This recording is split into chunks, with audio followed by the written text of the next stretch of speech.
When you approach a scene, the first thing you want to do is check the safety of the scene. This involves making sure the scene is safe for you as well as safe for the victim.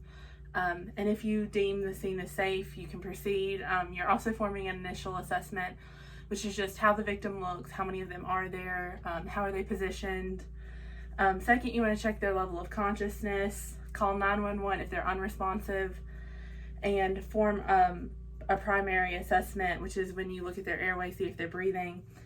So in this case, we have a conscious choking victim. So if someone is consciously choking and they're coughing, you want to encourage that. That means the airway is still open. But if they cannot cough, breathe, or speak, their airway is obstructed. Usually they're going to have their hands over their throat, things like that.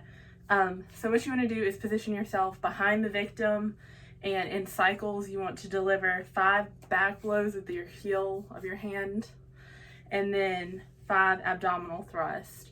And you do this until the object is removed or they become unconscious, and then you would begin to provide CPR. This can be accommodated for if the victim is bigger than you or smaller than you. They can squat, you can squat, things of that nature. This is the respiratory skills lab. So the first thing you want to do when approaching a scene is size up the scene. This involves primarily checking the safety of the scene. Is it safe for you to come into the scene and provide care? Is it safe for the victim if they have to continue to be here when you're providing care? Things such as that. Additionally, you want to form an initial impression, which is just how does the victim look? You're not touching them yet. You're not doing any of that. So it's just, are they on their back? Are they on their stomach? Is there more than one victim? Does everything seem to be an anatomical, like, is everything lined up, or is there broken bones, things like that. Additionally, you want to check their level of consciousness. So this is done by, hey, are you okay? So you're tapping their shoulder, which is a painful stimuli. You're shouting, which is verbal. And they can respond in a variety of ways. They may not respond at all if they're unconscious.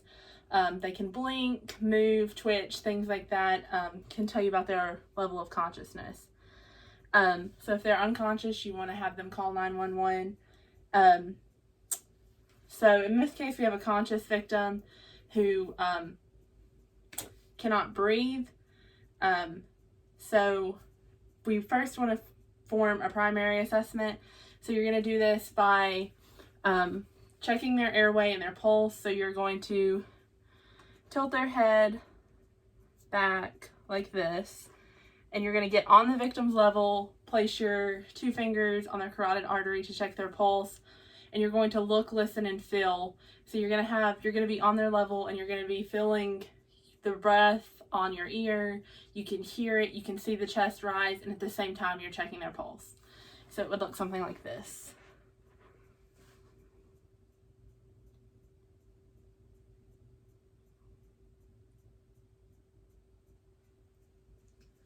So you want to do this for no more than 10 seconds.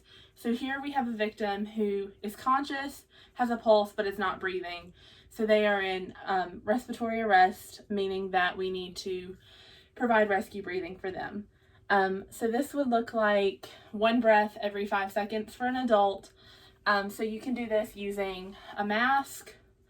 And if you don't have one of these, you can pinch the nose and breathe. But with the mask, you would just place it over the mouth and the nose, and you want to make sure there's a good seal so that air is not escaping. You want to get as much air as possible. So getting into providing care, 1 breath every 5 seconds, and it's just in and back out, wait 5 seconds, and again. So it would look something like this. 1, 1,000, 2, 1,000, 3, 1,000, 4, 1,000. 1, 1,000, 2, 1,000, 3, 1,000, 4, 1,000. 1, 1,000, 2, 1,000, 3, 1,000, 4, 1,000. 1, 1,000, 2, 1,000, 3, 1,000, 4, 1,000. 1, 1,000, 2, 1,000, 3 1,000, 4 1,000. 1 1,000, 2 1,000, 3 1,000, 4 1,000. 1 1,000, 2 1,000, 3 1,000, 4 1,000. 1 1,000, 2 1,000, 3 1,000, 4 1,000. 1 1,000, 2 1,000, 3 1,000, 4 1,000. 1 1,000, 2 1,000, 3 1,000, 4 1,000. 1 1,000, 2 1,000, 3 1,000, 4 1,000. 1 1,000, 2 1,000, 3 1,000, 4 1,000. 1 1,000, 2 1,000, 3 1,000, 4 1,000. 1 1,000, 2 1,000, 3 1,000, 4 1,000. 1 1,000, 2 1,000, 3 1,000, 4 1,000. 1 1,000, 2 1,000, 3 1,000, 4 1,000. 1 1,000, 2 1,000, 3 1,000, 4 1,000. 1 1,000, 2 1,000, 3 1,000, 4 1,000. After providing care for 2 minutes, you would transition into a reassessment period where, again, you would check the airway, check for a pulse, the same things you did during your primary assessment. So again, you're going to tilt the head, pulse, look, listen, and feel.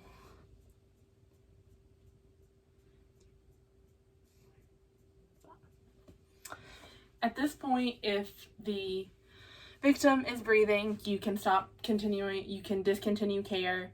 If they are unconscious, however, and no longer have a pulse, you would begin CPR. Cardiac Skills Lab.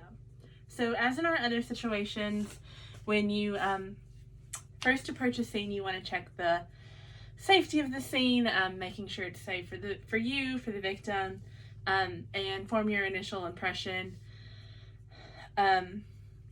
Next, you want to assess their level of consciousness. So, hey, are you okay?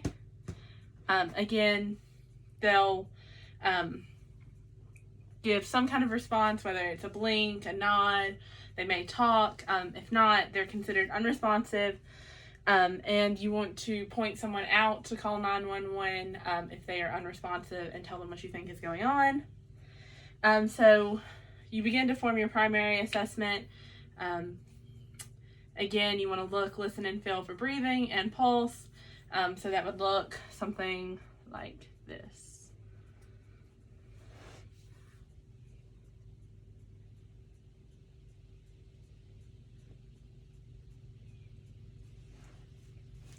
So in this case, the victim is not breathing and they do not have a pulse. This would indicate that they need CPR, and of course, if they're unconscious, consent is implied, so you do not have to ask there. It's implied due to a life-saving measure.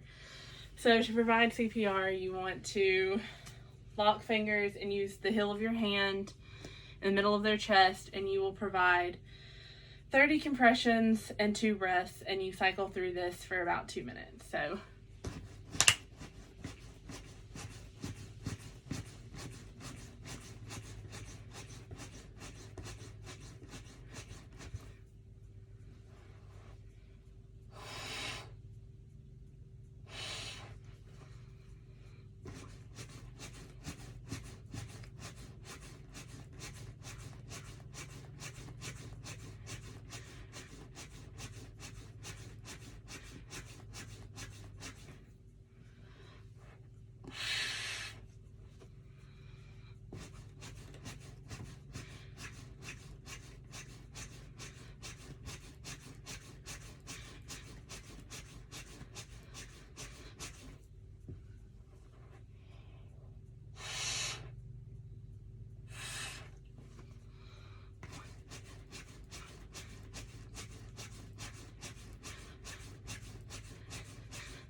So after providing care for about 2 minutes, you want to reassess, and that again involves checking for breathing and a pulse. So you're going to tilt, check for pulse.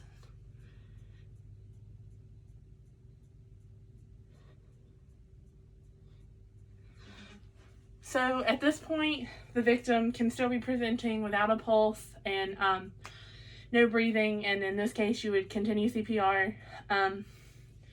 If they have a pulse and have begun to breathe again, you just want to keep them comfortable until an ambulance arrives, and you would continue care if they are still don't have a pulse and aren't breathing until further help arrives. You're too tired to do so, which is extremely likely in the case of CPR, but you just want to